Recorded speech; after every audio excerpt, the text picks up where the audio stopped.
Have you ever given your heart to someone, only to find out they were never honest with theirs? Imagine falling in love with someone who listens when no one else does, who sees the quiet parts of you, the ones you've kept hidden for years, who waits, gently, until you're ready to give them everything. Now imagine discovering it all started as a bet. Claire Whitmore, a woman who had guarded her heart and body for years, chose to trust again. Jonas Walker, a man who never lost, chose her. But what began as a game turned into something far more fragile. And just when she gave herself completely, the truth shattered everything. What would you do if the love you believed in was built on a lie? Could you ever learn to trust again? Could they ever earn your forgiveness, not with words, but with actions? This is not just a story of betrayal. It's a story of healing, of choices, of a man learning to become worthy, and a woman choosing to live not for what was lost, but for what could still be found. Stay with us, like, share, and subscribe to join us on this journey, because sometimes the quietest love stories echo the loudest. The morning light filtered softly through the tall windows of Jonas Walker's office. Outside, Austin buzzed with the familiar rhythm of commerce, traffic, and opportunity. But inside the top floor of Walker & Co., there was only silence and the lingering scent of dark roast coffee. Jonas stood by the glass, arms crossed, watching a hawk glide effortlessly over the hills. 46, with a salt and pepper beard that made him look more thoughtful than his reputation allowed.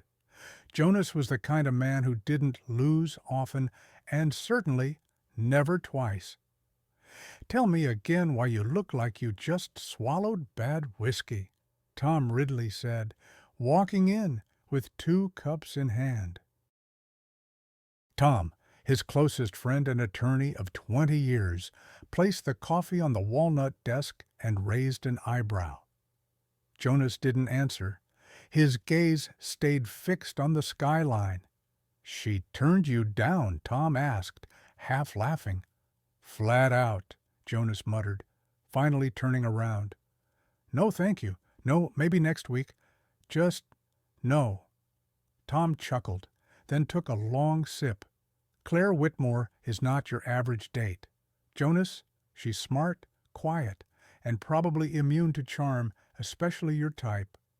"I wasn't charming her," Jonas shot back, but his tone betrayed him. "I asked her to dinner. She said she doesn't mix work and distractions. Her word.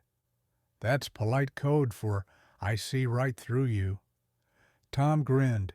Jonas leaned against his desk. "She's coming out to the ranch next week to look at the renovation. She doesn't know I own it. Let me guess. You're planning something?" "No, but I made a promise." Tom narrowed his eyes. "To who? To myself." Jonas said, "6 months from now, she'll be my wife." The room went quiet. "You're serious?" Tom asked. "I've never been more serious." Tom exhaled slowly, sitting down. "You know, marriage isn't a game piece on a board.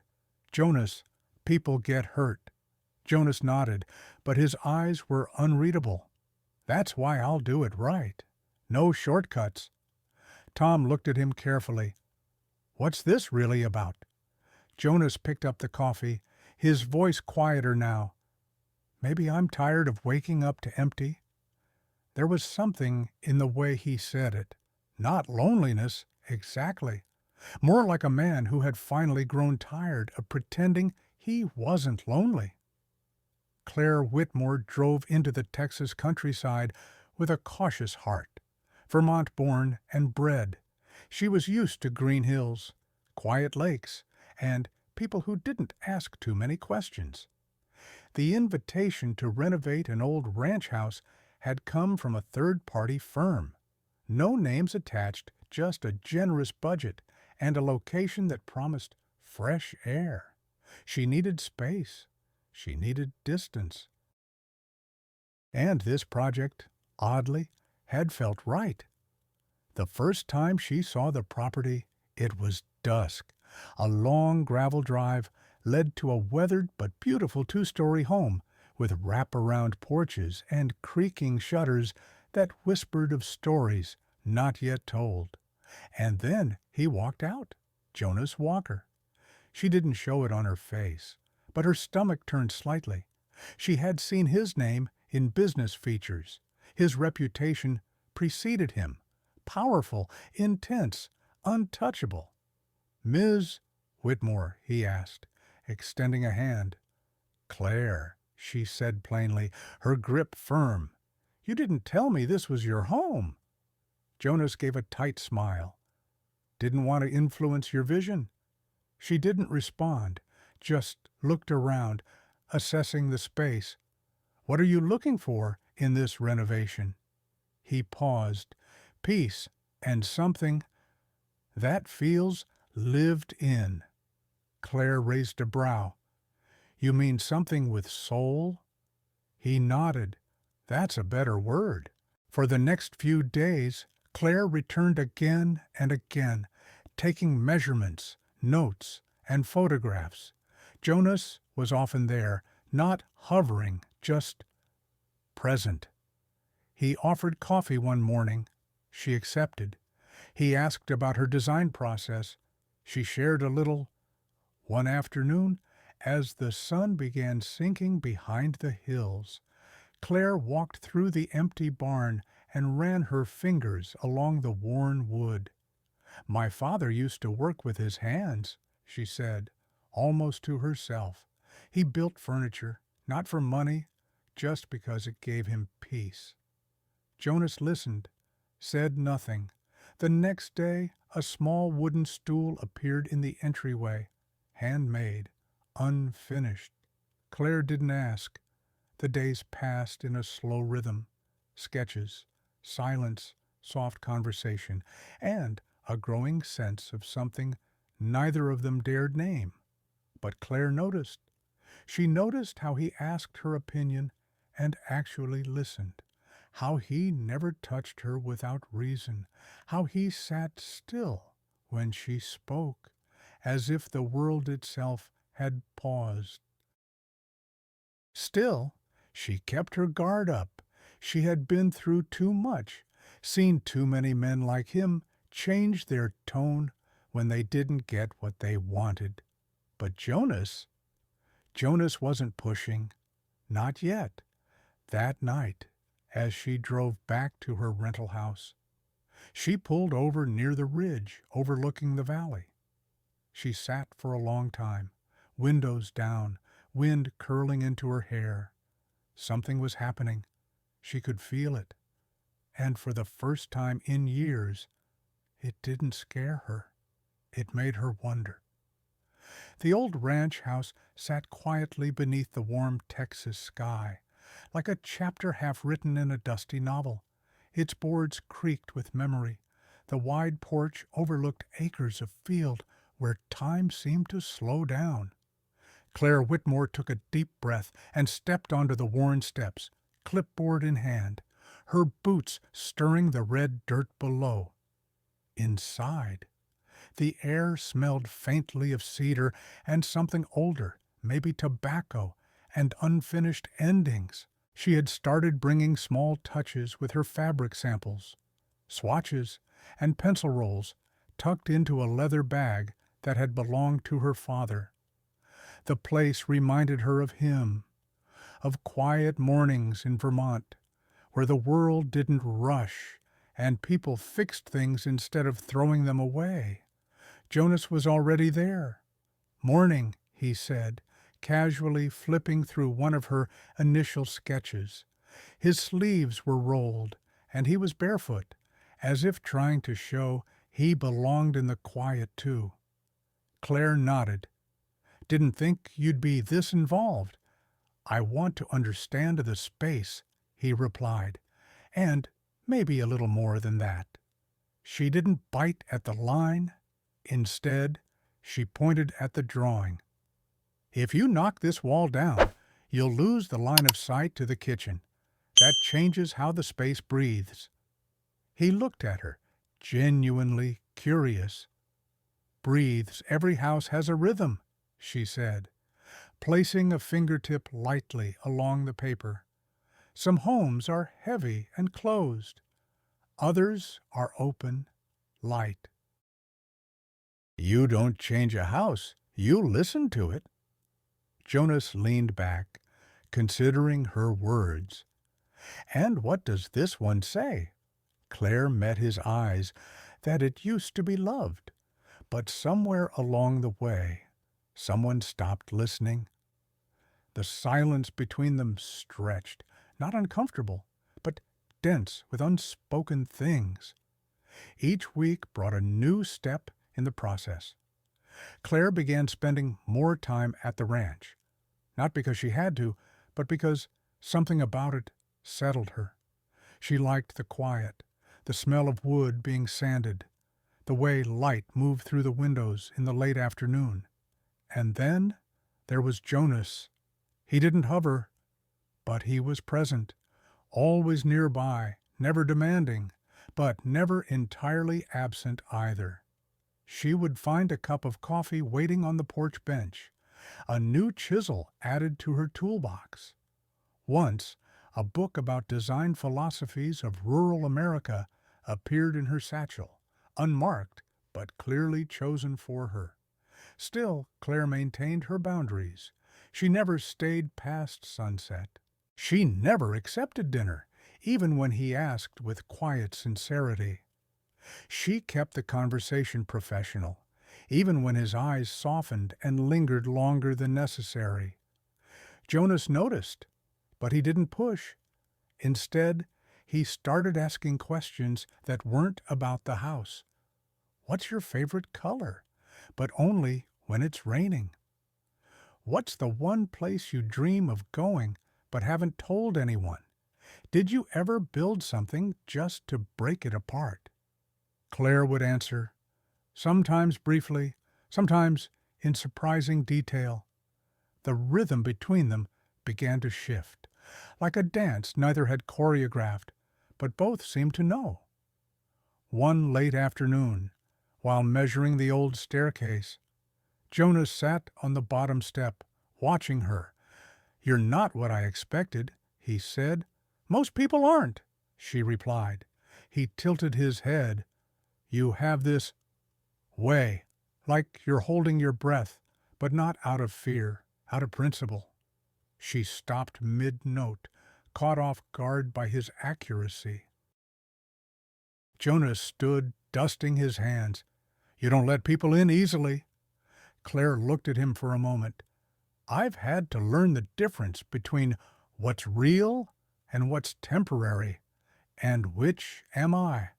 She paused, then gently said, "I haven't decided yet." That night, back at her rental, Claire stared at the ceiling longer than usual. There was something undeniably gentle about Jonas when he wasn't trying so hard, a warmth beneath the polished surface. But she didn't trust easily, not anymore, not since Thomas. She hadn't spoken his name in years, not even to herself. A man who had promised permanence but left when she refused to give herself entirely before the wedding. His words still echoed, sharp and dismissive. "You're a woman stuck in the wrong decade." Claire had never cried in front of him. She waited until he'd gone, then cried alone in her mother's sewing room. The walls thin enough to hear the clock ticking, but too thick to let grief escape. And now here was Jonas, asking questions she didn't want to answer and giving her silences she wasn't ready for. She was beginning to feel the warmth of possibility, and that terrified her more than solitude ever had. Later that week, she found Jonas in the barn, sitting on an old bench with a blueprint rolled beside him. He didn't hear her approach.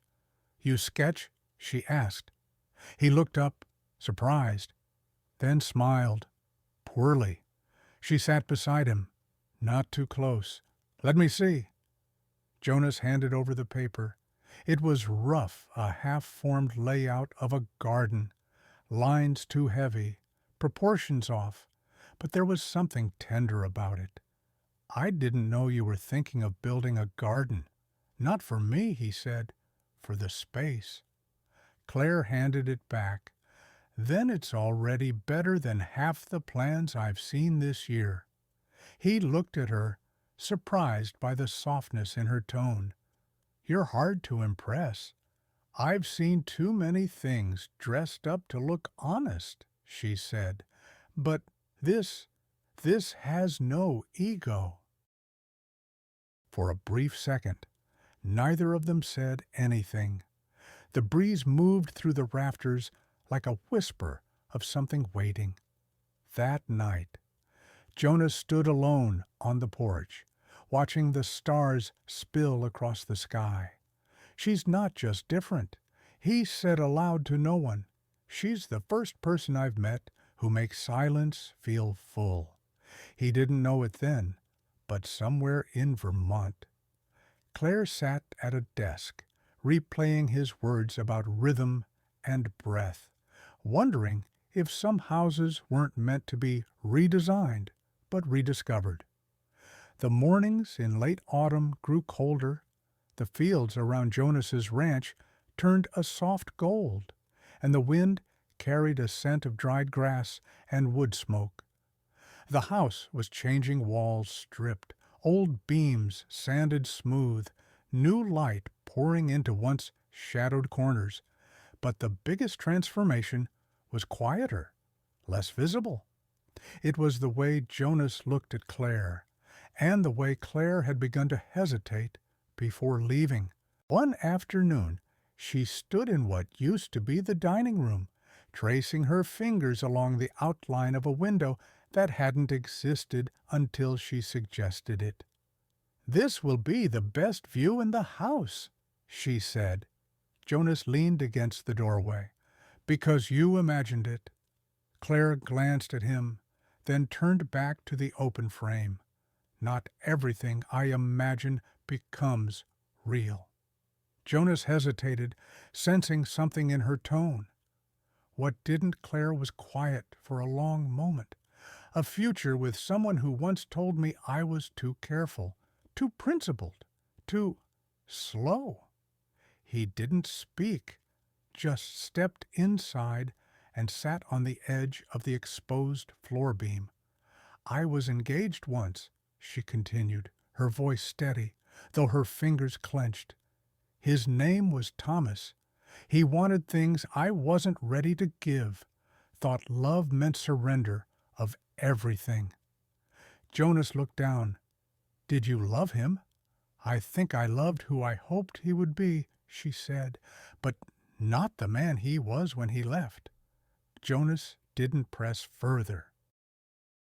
He only said, "You deserve more than a man who leaves when he doesn't get what he wants." Claire looked at him then, and there was something new in her eyes, not softness, but recognition. A slow cracking of a wall she had built around herself. Later that evening, as Claire was packing up her things, Jonas found a stack of old journals in the attic. One was his mother's. She had passed 5 years ago, and he hadn't touched her belongings until now. Sitting on the edge of the bed, he flipped through faded pages. "Don't mistake silence for strength." One entry read, "Sometimes we women grow quiet not because we're unbreakable, but because we're already broken and stitching ourselves back together." Jonas closed the book, pressing it to his chest. His mother had lived quietly, faithfully, with a husband who took more than he gave. She had smiled through it all, leaving behind a legacy of tenderness no one truly saw. The next morning, he left the journal on Claire's work table with a note. My mother wrote this when no one was listening. I think she would have liked you. Claire found it hours later. She didn't say anything, but her eyes stayed on that book longer than she meant to. That weekend, Claire and Jonas visited a salvage yard in a nearby town. She was hunting for reclaimed wood. He was just looking for time. As they walked among old doors and iron grates, Claire found a carved window frame with ivy etched into the wood. She touched it gently. My grandmother used to have one like this in her kitchen, she said softly. Jonas turned toward her. You never talk about your family. Claire shrugged. There's not much to tell. My parents passed within a year of each other. It was quiet and lonely. Jonas didn't say I'm sorry. He just nodded, and they stood in silence for a long moment, surrounded by forgotten pieces of other people's lives. That evening, they worked late in the house. Jonas helped sand down a table Claire had chosen to restore. Their hands brushed. Claire looked away. Jonas paused, watching her. Do I make you uncomfortable? She took a breath. No, not uncomfortable, just unsure. Of me, of myself, she admitted. Jonas set down the sander. You don't have to figure it out tonight. She smiled faintly. That's the first time someone said that and meant it. Later, as she was leaving, Jonas walked her to her car. The sky was clear and full of stars. He handed her a wrapped package. What's this? She asked. A book I found in your studio, one you mentioned wanting years ago. It's out of print. Claire opened the wrapping just enough to see the cover. She paused. How did you? I listen, he said simply. She didn't speak again, just held the book close, then drove away without another word. Jonas stood in the driveway long after her taillights disappeared. Inside, he sat at the table they'd sanded together and stared at the space she'd brought back to life. Something was shifting in him, not because of a bet, not because of a plan, but because of how quiet she made him feel inside. Not empty, whole. The days shortened. Mornings came with frost on the grass, and the wood stove in the ranch house worked overtime. Inside, the scent of paint, old cedar, and coffee lingered like memory. Claire had started arriving earlier, staying later. She no longer looked at her watch after 5 and Jonas had stopped pretending he wasn't waiting for her to walk through the door each morning. The house was beginning to feel like it belonged to both of them, or at least like it had been waiting for them. One Wednesday afternoon, Claire unrolled her final layout on the dining room table. Jonas stood beside her, quietly absorbing the sketches and notes. The plans were brilliant warm earth tones, minimalistic lines, and small details that gave character without clutter. Jonas pointed at a note in the margin. It was written in delicate cursive, "Let it breathe where silence used to be." "You wrote this?" he asked. Claire smiled. "It's from one of your mother's journal entries." Jonas froze. "I hope that's okay," she added quickly. It felt right, like something this house would understand. He didn't answer. Instead, he reached for the page, tracing the words slowly. "You've read more of them, only the ones you left out. They feel intimate, like she's still here." He didn't say anything, just turned and walked into the kitchen without a word. Claire stared after him, confused. Minutes passed. She followed him, wiping her hands on a cloth. "Did I cross a line?" Jonas turned slowly. His face was unreadable. Those were her private thoughts. I know, and I only used what I thought honored her. It's not about the house, he said quietly, almost bitterly. It's about who you let in and why. Claire blinked, caught off guard. Jonas, if I made you uncomfortable, I'm sorry. I just thought you understood something that wasn't yours to understand, he snapped. She stepped back, stunned. Jonas saw it, the flash of hurt in her eyes, and immediately regretted it. Claire, but she was already gathering her bag. I'll come back tomorrow. You clearly need space. Before he could stop her, she was out the door. That night, Jonas sat alone at the long kitchen table, his mother's journal open in front of him. His hands trembled. He hadn't been angry with Claire. Not really. He had been terrified because she was getting close. Too close. Close enough to see the man behind the plan. The one who hadn't started this whole thing with pure intentions. The one who had made a silent bet with himself, whispered into a glass of whiskey in a moment of wounded pride. 6 months. She'll be my wife, but now he no longer wanted to win. He wanted to deserve her, and that terrified him more than failure ever had. The next day, Claire didn't come, nor the day after. Jonas called the design firm, asked about her schedule. She took 2 days off. They told him, didn't say why.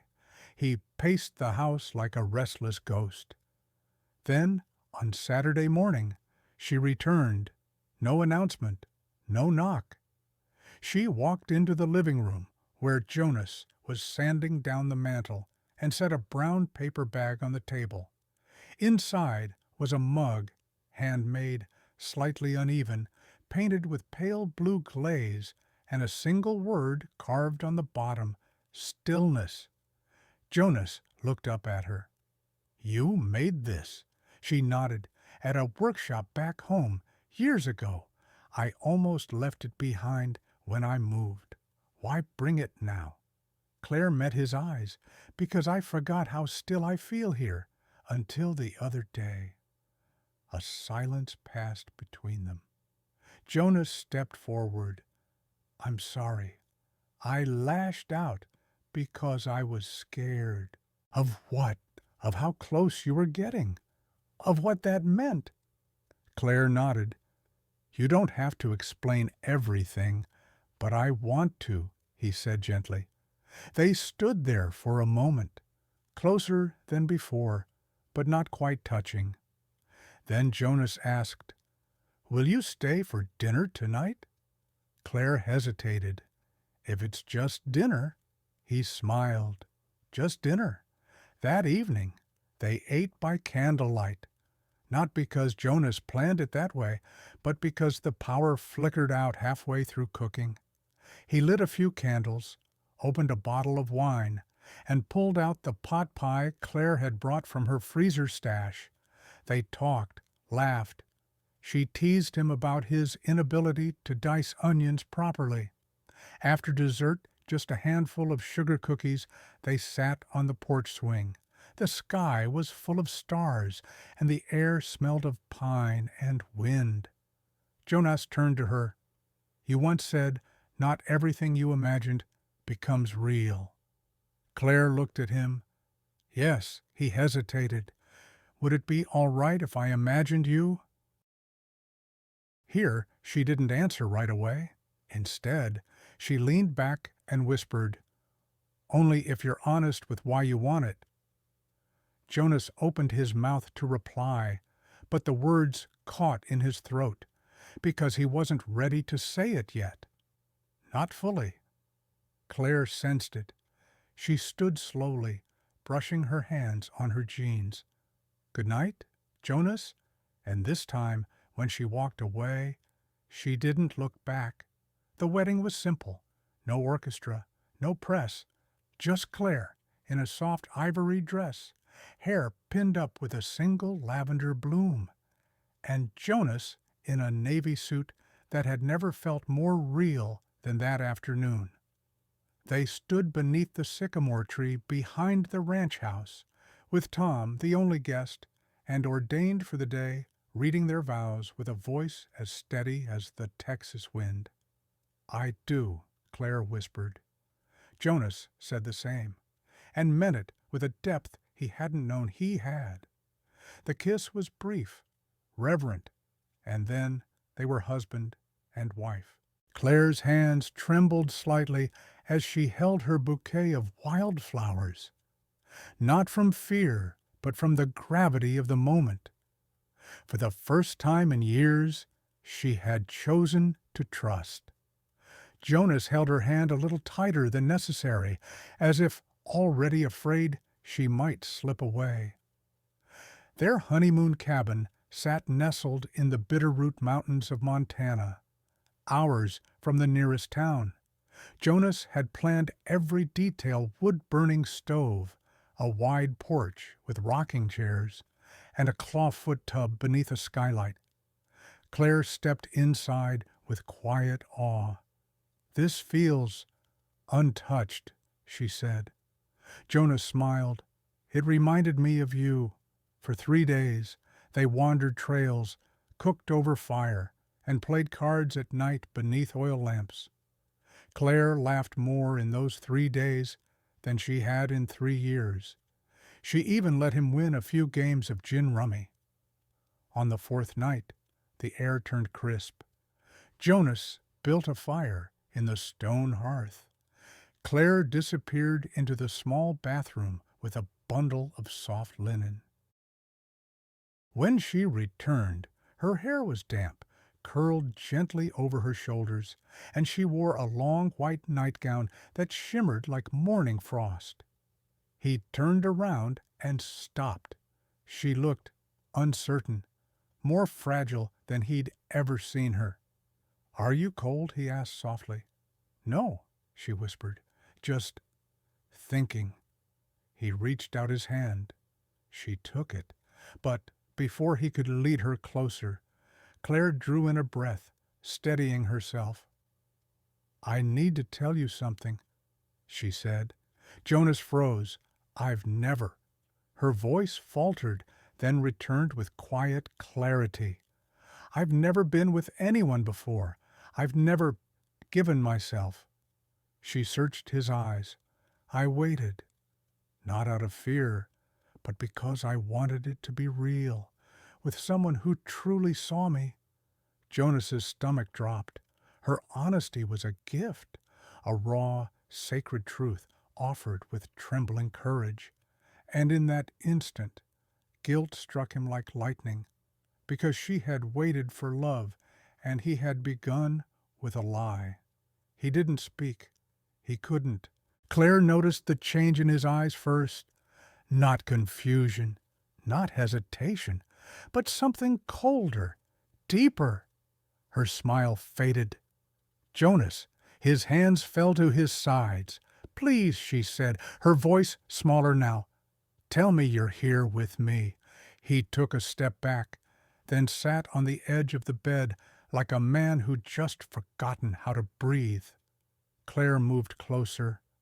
"Jonas, what is it?" He looked up slowly.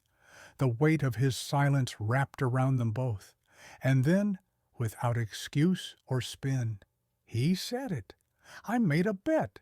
She blinked. "What?" He swallowed hard. "The first time you said no to dinner, I was so used to being in control, I told myself I'd change your mind.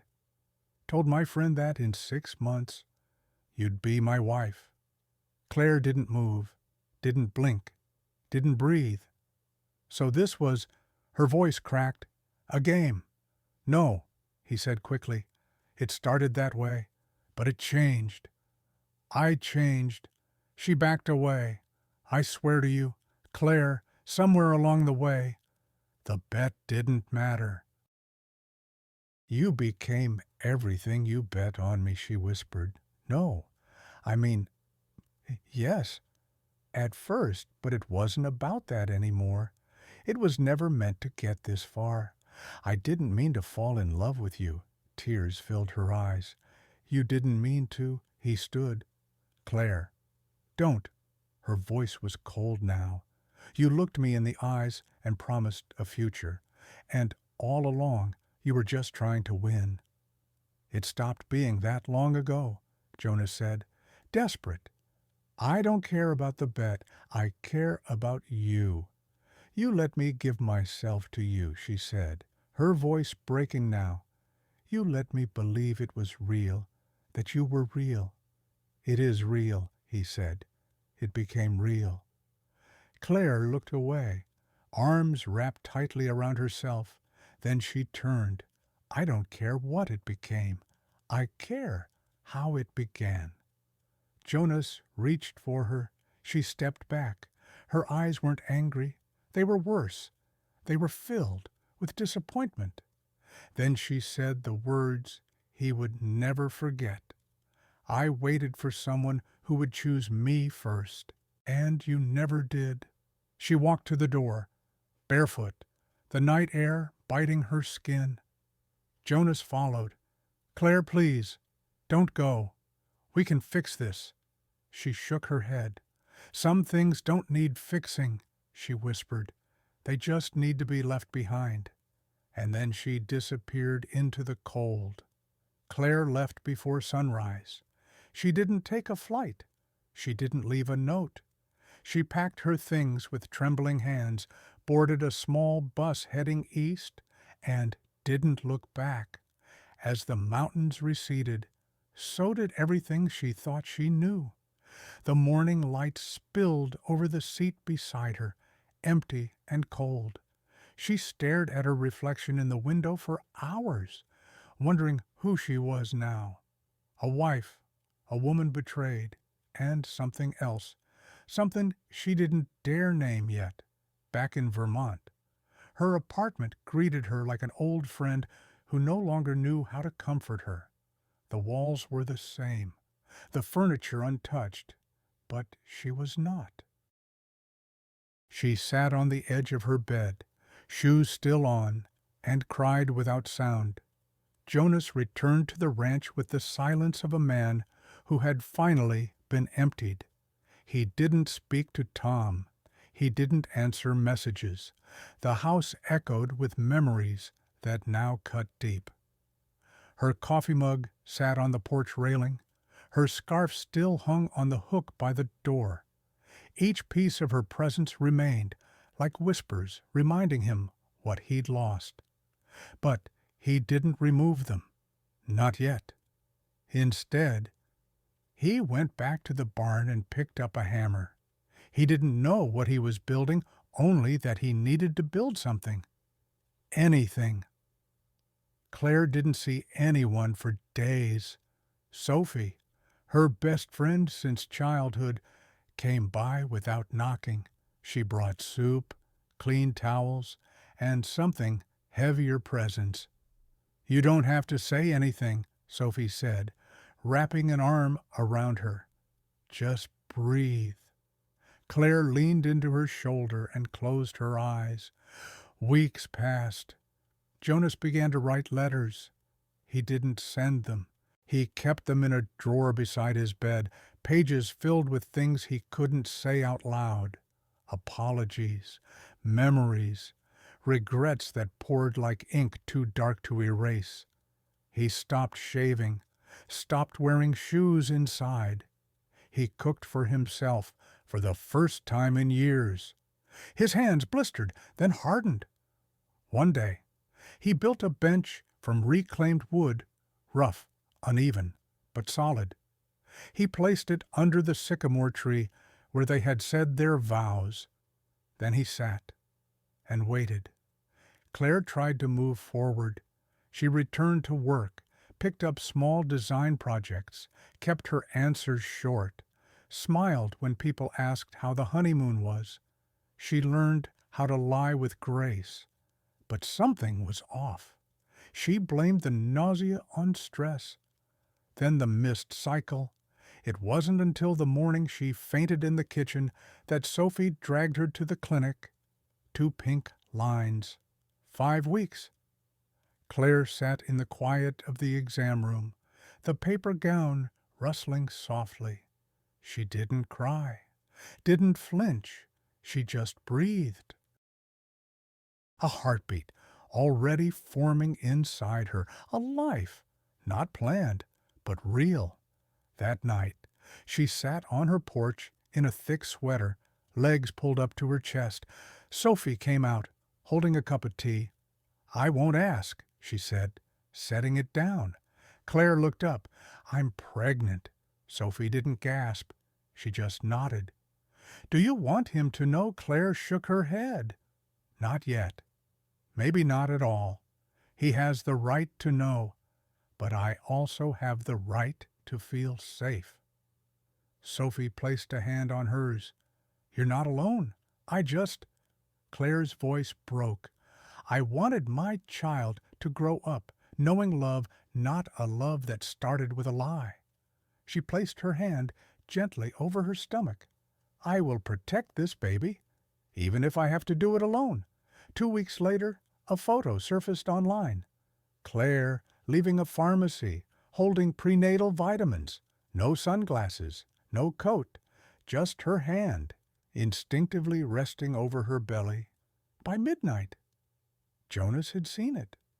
He stared at the screen, unmoving. She was pregnant. She hadn't told him. And yet, he understood. He sat with the photo for a long time, then opened the drawer where he kept the letters. He added a new one. This time, it wasn't for Claire. It was for the baby.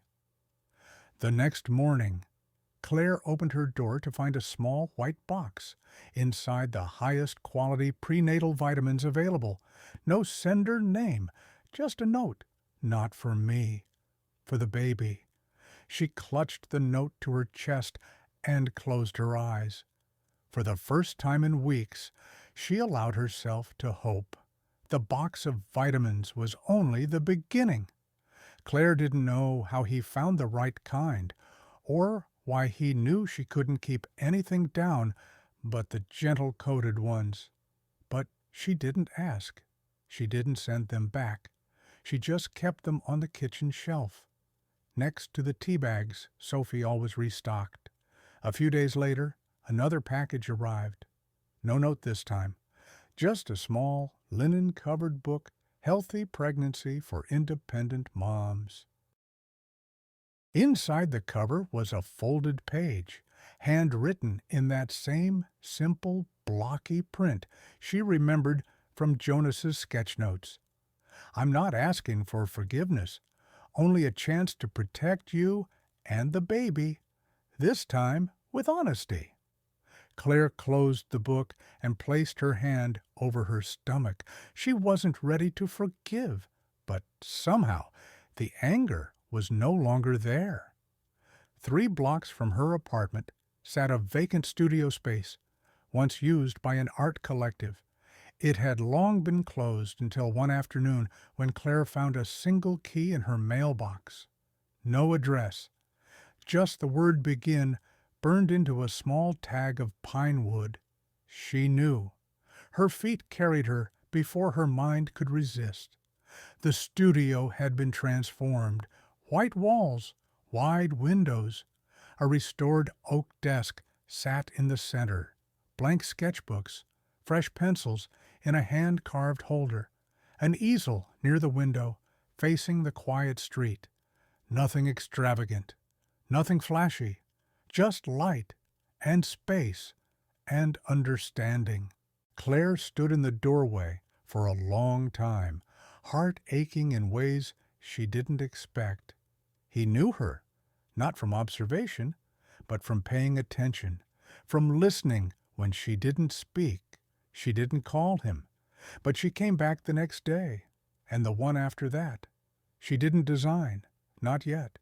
She just sat in the sunlight and let her breath find a rhythm again. Then came the lavender, A small plant appeared on her desk one morning. No tag, no explanation, just a pot of fresh purple blooming silently, smelling like the hills of home, her favorite. She didn't react, but the next time she watered it, she whispered, "Thank you." Jonas never showed his face, but he was always there, in the things that quietly fixed themselves.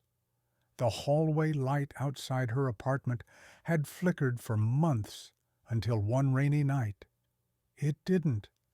The shelf in the bathroom she never had time to hang installed one afternoon while she was out. A paper bag with homemade toast and applesauce safe for nausea left at her door every Monday morning. No signature, no pressure, just presence. Claire began to draw again. Slow lines, curved edges. Nothing for a client, just for her. She let music play. She opened the window. She cried without shame, without Sophie needing to ask why. One morning, as she reached for an old sketchbook, a folded note slipped free. It was tucked into a page from months ago, a design for the ranch kitchen that had never been used. The note read, "If you'll allow it, I'd like to walk beside you, not as someone asking to be forgiven, but simply as a father." Claire sat still for a long time. Then she picked up the phone. Jonas answered on the second ring. His voice was quieter than she remembered. "Hello? I need help hanging some floating shelves," Claire said. Pause. Then, "I'll be there in 10. When he arrived, he didn't bring flowers. He brought a level, a power drill, and a calm that hadn't been there before. They didn't hug. They didn't cry. They just got to work. Afterward, she made tea. They sat on opposite ends of the bench under the window. "How are you and the baby?" he asked softly. Claire looked down at her belly, now showing under the soft layers of her sweater. "We're okay," she said, still learning how to breathe without hurting. Jonas nodded. "I won't stay," he said, rising. "Just wanted you to know I'm here when you're ready." She watched him leave, didn't call him back, but she didn't close the door either. From that day, Jonas began to reappear, never suddenly, never loudly. A new design book tucked on her shelf, a bowl of citrus left near the window when winter began. Sometimes she'd walk into the studio and feel like something was warmer, and she knew. She knew it was him, and she let it happen, because healing doesn't arrive all at once.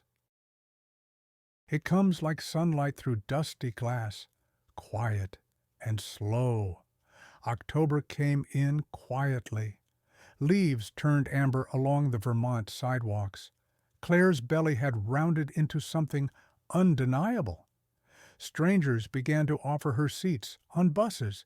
Shopkeepers smiled a little longer. She moved slower now, but there was a steadiness to her, like a tree that had survived many winters. The studio had become her second home. She filled its walls with sketches, soft pencil lines mapping out not just designs, but her own unfolding. Some days she still found things changed. A warm blanket folded neatly on the chair, a new kettle already boiling when she arrived. And every time she knew he wasn't asking for attention. He was leaving pieces of presents behind. Then, one rainy afternoon, Jonas knocked. No umbrella, no flowers, just wet hair and sincerity. Claire opened the door slowly. He looked down at her belly and smiled, tired, grateful. "I just wanted to ask," he said softly, "how are you and the baby?" She didn't answer right away. Then, with eyes softer than they'd ever been, she said, "We're okay, still learning how to breathe without hurting." Jonas nodded, water dripping down his collar. "I won't stay," he added. "Just, I'm here." He turned to go. "Jonas," she said. He paused. "I do need help." With a hallway shelf, his breath caught. "I'm on my way." From then on, he returned sparingly, respectfully. A paper bag of groceries, a chair she mentioned once, fixed and painted in the color she loved most. She never asked him to stay, but she never turned him away either. And over time, the silence between them changed. It no longer held pain. It held possibility. Oliver came into the world on a quiet Thursday. The hospital room was warm, the lights dimmed, the nurses kind. Claire gripped the edge of the bed, sweat dotting her brow. Jonas never left her side. He held her hand through every contraction.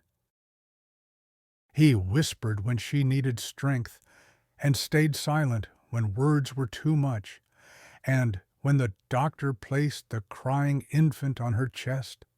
Claire wept not from pain, but from something far more sacred, completion.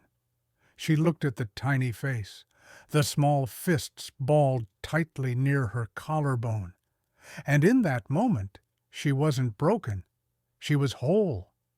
The next morning, Jonas sat beside her hospital bed, holding Oliver like he was something made of starlight. He looked down at the baby, then up at Claire. "I wrote something," he said. He reached into his coat and pulled out a folded piece of paper, no envelope, just raw, creased truth. "I'm not proposing with a diamond," he began, his voice shaking. "I'm proposing with sleepless nights, with morning bottles and lullabies I haven't learned yet, with the things I'll fix before you ask, and the mistakes I'll admit when I make them." He paused, glancing down at Oliver's sleeping face. "I'm not promising perfection, just presence. Not a castle, just a home. If you say yes this time, I promise to never take love for granted again." Claire stared at him for a long time. Then, with tears that didn't need to be wiped away, she nodded. She didn't speak. Her answer was not in words. It was in trust, rebuilt from silence and action and months of just showing up. They remarried 4 months later. No white dress, no audience, just the soft rustle of wind through winter branches, a backyard fire, and Oliver laughing in his father's arms. Tom officiated again, this time with red cheeks and damp eyes. "Third time's the charm," he joked quietly. Claire smiled, but Jonas didn't laugh.